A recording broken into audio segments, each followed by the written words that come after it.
नमस्कार, मैं हूं संजय शर्मा। आप देख रहे हैं 4 PM न्यूज नेटवर्क। हमारे देश के प्रधानमंत्री नरेंद्र मोदी जी का जन्म हुआ 17 सितंबर 1950 को। मतलब 2025 में नरेंद्र मोदी जी 75 साल के हो जाएंगे। वैसे तो भारतीय जनता पार्टी के संविधान में कहीं भी नहीं लिखा है कि 75 वर्ष की आयु के बाद रिटायरमेंट लेना जरूरी है, मगर आज से 11 साल पहले जब नरेंद्र मोदी जी खुद 75 साल के होने से काफी दूर थे, तब यही लॉजिक देकर इन्होंने भारतीय जनता पार्टी के दिग्गज मगर बुजुर्ग नेताओं को रिटायर करवा दिया था। ऐसा कुछ साफ साफ बोलकर या पेंशन देकर रिटायर नहीं किया था, बस उन्हें पार्लियामेंट्री बोर्ड से हटा दिया और कहा गया कि इससे भी बड़ा डिपार्टमेंट बना रहे हैं, जिसका नाम रखा गया मार्गदर्शक मंडल। उसमें डाला गया अटल बिहारी वाजपेयी को, लाल कृष्ण आडवाणी को और मुरली मनोहर जोशी जैसे दिग्गज नेताओं को। वाजपेयी तो बहुत पहले संन्यास ले चुके थे और बीमारियों के चलते 2018 में स्वर्ग सिधार गए। 2014 में मुरली मनोहर जोशी जी बनारस की सीट खाली करवा दी गई। उनसे कहा गया जोशी जी से कि जाइए, अब तो ये मोदी जी आ रहे हैं, यहाँ पे मोदी जी के लिए सीट खाली करिए। जोशी जी बनारस के सिटिंग MP थे। हालांकि कानपुर से उनको टिकट दिया गया, लेकिन 2019 तक आते आते मुरली मनोहर जोशी और आडवाणी दोनों की टिकट काट दी गई। कह दिया गया बहुत हो गया, अब आप आराम करिए।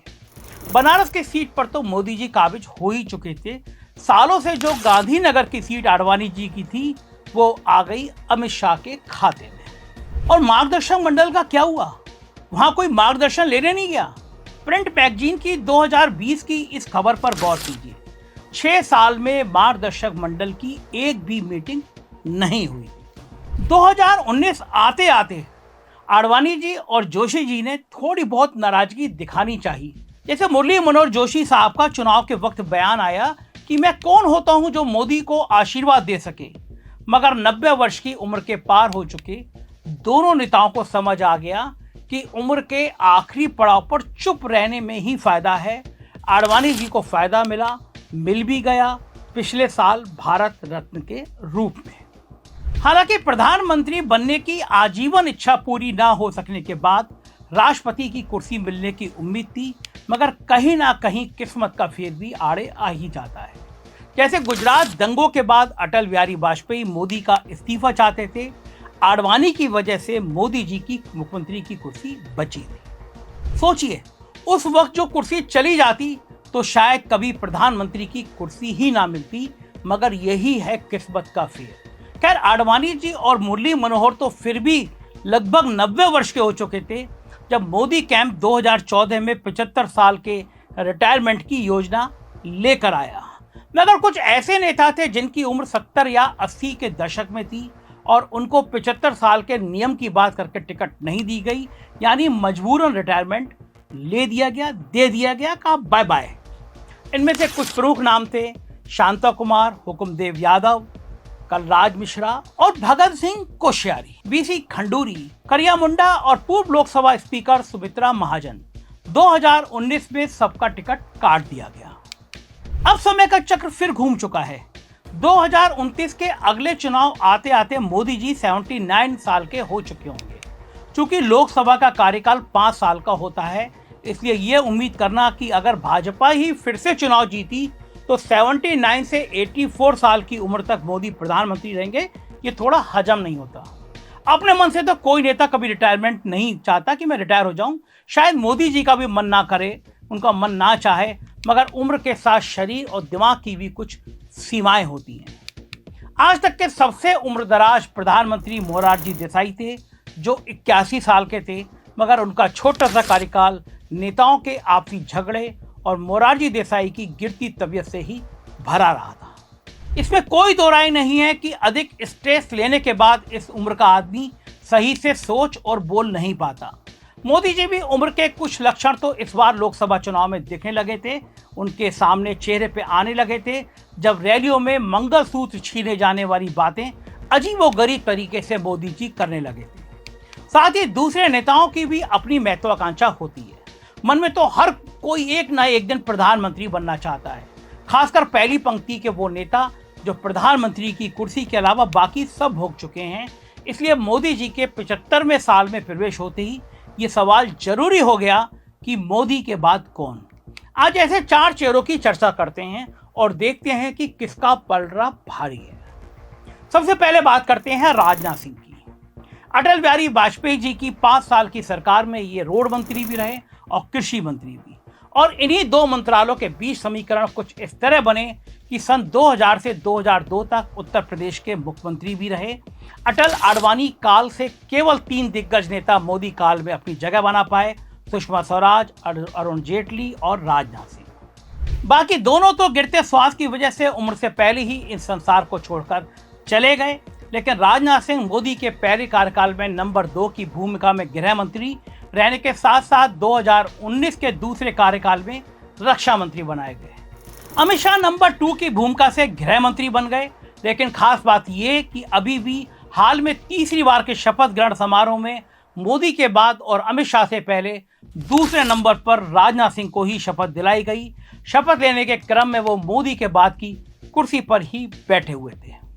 मतलब कम से कम औपचारिक तौर पर मोदी इन्हें अपने बाद सबसे सीनियर मानते हैं। इसलिए सबसे पहली बात जो इनके पक्ष में जाती है वो ये कि राजनाथ सिंह से किसी को भी सीधे तौर पर दुश्मनी नहीं है। अटल जी के भी ये चहेते थे और मोदी जी से भी रिश्तों में कोई कटुता नहीं है, मृदुभाषी हैं, इसलिए विपक्ष के साथ भी इनके संबंध अच्छे माने जाते हैं। किसी भी ऑल पार्टी मीटिंग में राजनाथ सिंह की मौजूदगी जरूरी मानी जाती रही है हमेशा से। दूसरी बात जो राजनाथ सिंह का साथ दे सकती है वो ये कि जब इनसे बड़े और बेहतर विकल्प आपस में सत्ता के लिए लड़ेंगे तो हो सकता है कि भाजपा के आपस में बढ़ जाने का खतरा हो। ऐसे माहौल में लोग उस नेता के साथ खड़ा होना पसंद करते हैं जिससे किसी को भी खतरा महसूस ना हो, मगर फिर भी प्रधानमंत्री बनने की दौड़ के उम्मीदवारों में राजनाथ सिंह सबसे कमजोर प्रतियोगी हैं।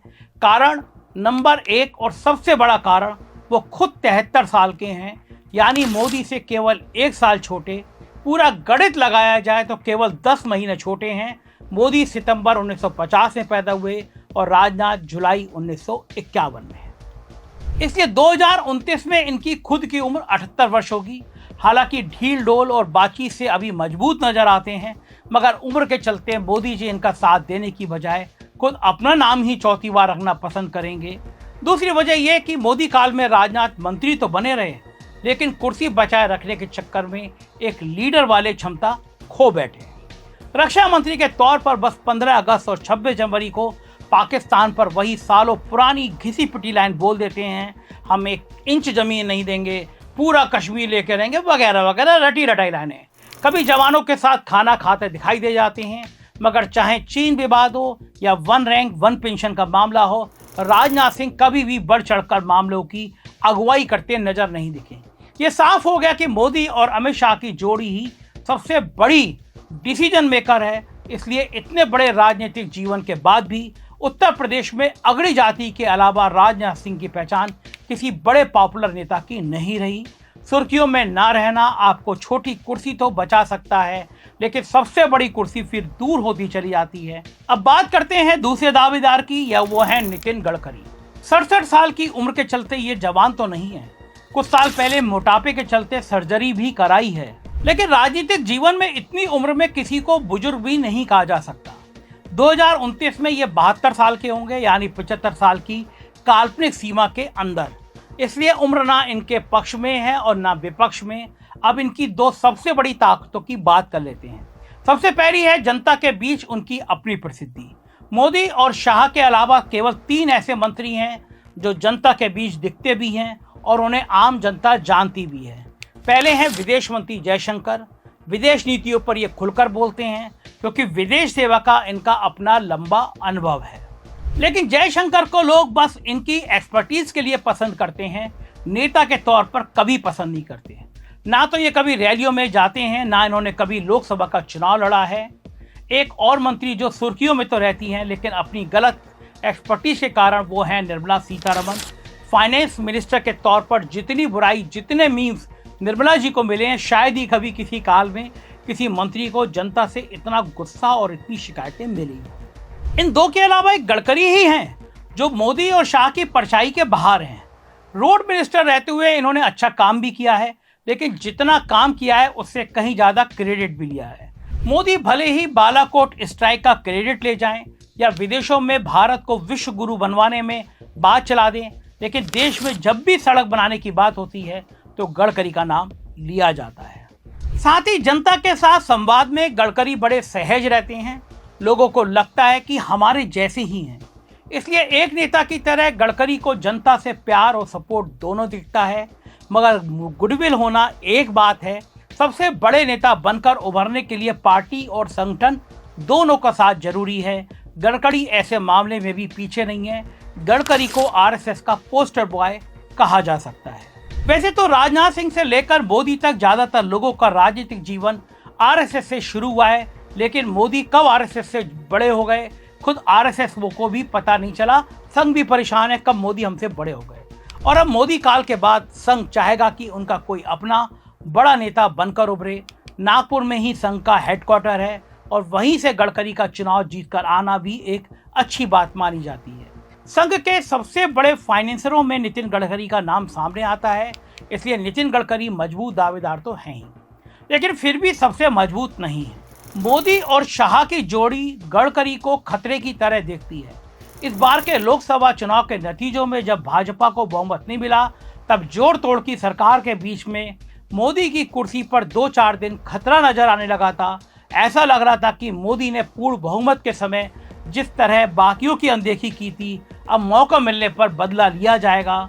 उस वक्त सिर्फ बातचीत में ही सही, मगर राजनीतिक गलियारों में एक बार को नितिन गडकरी का नाम उठा था। लेकिन नीतीश और नायडू के रूप में मोदी की डूबती नाव को 2 अवसरवादी साथियों का सहारा मिल गया। गडकरी कभी तो मोदी खेमे में खड़े नजर नहीं आए, न ही वो मोदी को सर्वशक्तिमान की तरह पूछते हैं जैसे बाकी नेता करते हैं। इसलिए कम से कम भाजपा के अंदर कल को मोदी अपना उत्तरदायी चुनेंगे, अपना सारथी चुनेंगे, तो गडकरी उनकी पहली पसंद नहीं होंगे।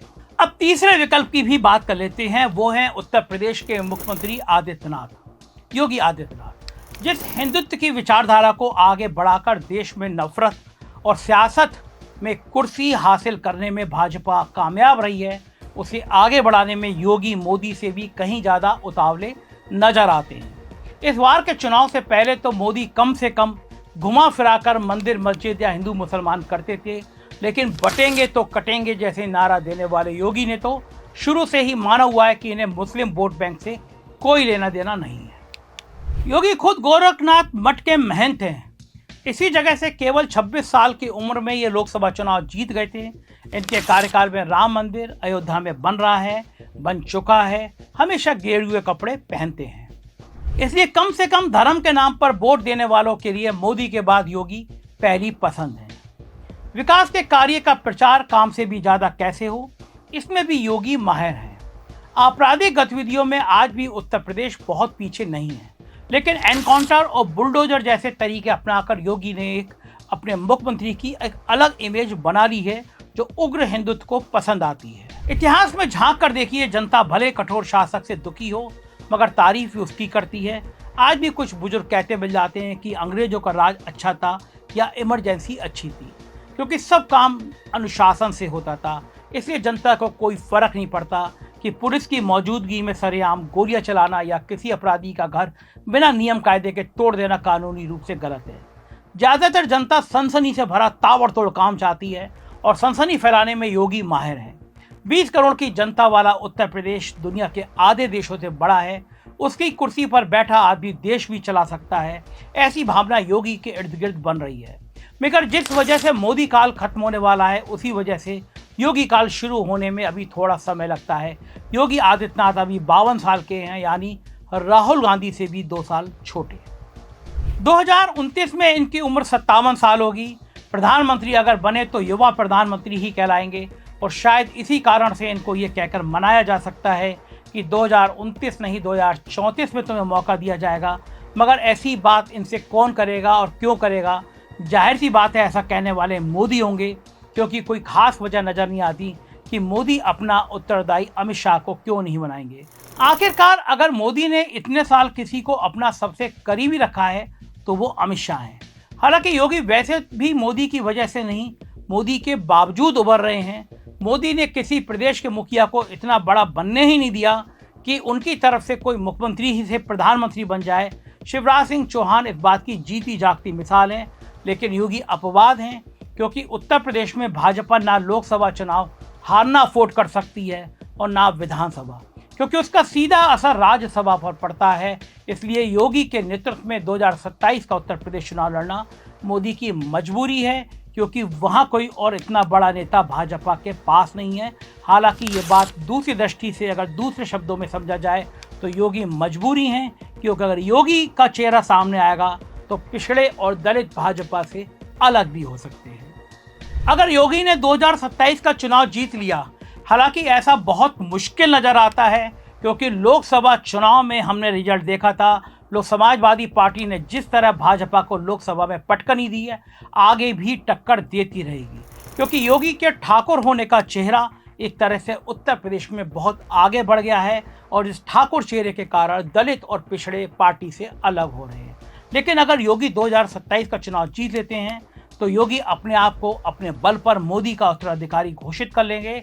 लेकिन कई बार निवाले और हाथ के बीच का अंतर 1 सेकंड की दूरी से कई सालों की दूरी में बदल जाता है। दूसरा सबसे नकारात्मक बात कि देश का कारपोरेट वर्ल्ड जो है वो योगी को पसंद नहीं करता। इसलिए बात करते हैं शायद आखिरी उम्मीदवार की, वो है अमित शाह। इनका सबसे मजबूत पॉइंट है नरेंद्र मोदी से इनका जुड़ाव। नरेंद्र मोदी से उम्र में तकरीबन 14 साल छोटे अमित शाह मोदी के राजनीतिक जीवन के पहले पायदान से उनके साथ हैं। इनकी जोड़ी किसी फिल्म की तरह है, जहां हीरो तो मोदी है जिसे सारी वाई मिलती है, लेकिन उस फिल्म का निर्देशन अमित शाह करते हैं। कुछ कुछ तभी होता है जब कोई शाहरुख खान किसी करण जौहर को अपना साथ भी दे और उसे उभरने भी ना दे। गोधरा के दंगों के बाद संकट में मोदी आ गए थे, मोदी बहुत परेशान थे, लेकिन मोदी से खतरा हटाने के लिए बलिदान अमित शाह ने दिया। सारे आरोपों से मुक्त होने के बावजूद किसी विपक्षी द्वारा तड़ीपार की संज्ञा अमित शाह को आज भी सबसे ज्यादा चुभ जाती है। यह वो मुश्किल दौर था जब गुजरात के गृह मंत्री के पद पर अमित शाह को सीधे जेल जाना पड़ा था और उसके बाद प्रदेश की सीमा से बाहर। इसलिए मोदी के राजनीतिक जीवन के सूर्यास्त तक जब अमित शाह उनके साथ रहे हैं तो जाहिर है मोदी उनका समर्थन करेंगे। मगर हो सकता है कि अमित शाह की किस्मत भी आडवाणी जैसी निकले। रथ यात्रा से लेकर मंदिर मुद्दे तक चेहरा आडवाणी थे, लेकिन जब मिली जुली सरकार बनानी पड़ी तो सौम्य और मधुर वाणी वाले अटल बिहारी वाजपेयी सबकी पसंद बने। उसी तरह पिछले 11 साल में 3 लोकसभा चुनाव और बहुत सारे विधानसभा चुनाव जीतने के लिए अमित शाह ने हर साम दाम दंड भेद का इस्तेमाल किया। इसलिए बहुमत की सरकार में इनसे डर कर और चुप रहकर मजबूरी में लोग अमित शाह के नेतृत्व को स्वीकार कर सकते हैं, मगर मिलीजुली सरकार में इन्हें अपना साथ ना तो पार्टी के बहुत लोग दिखाई देंगे और ना गठबंधन के।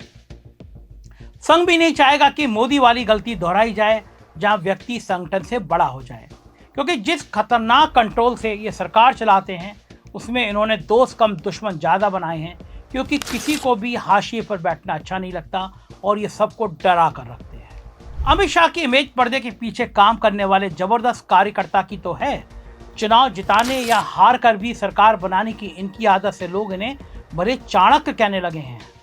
मगर ये चंद्रगुप्त नहीं है। पर्दे के सामने नायक वाली भूमिका इनकी कभी बनी नहीं। 60 साल के हो चुके अमित शाह उम्र के बिल्कुल सही पड़ाव पर हैं। अगर मोदी अगले चुनाव से 1 साल पहले ही इन्हें सत्ता सौंप दे तो शायद 1 साल में जनता इन्हें स्वीकार कर ले, मगर इन्हें चुनाव का चेहरा बनाना या सरकार बनने के बाद प्रधानमंत्री घोषित करना शायद मुमकिन ना हो। इसलिए अमित शाह अपने राजनीतिक कद की वजह से सबसे मजबूत दावेदार हैं, लेकिन अपनी इमेज की वजह से सबसे कमजोर। अगले प्रधानमंत्री के ये सारे कयास वैसे बेमानी साबित हो जाएंगे अगर 2029 में सत्ता पलट गई। इस चीज की संभावना से इनकार नहीं किया जा सकता।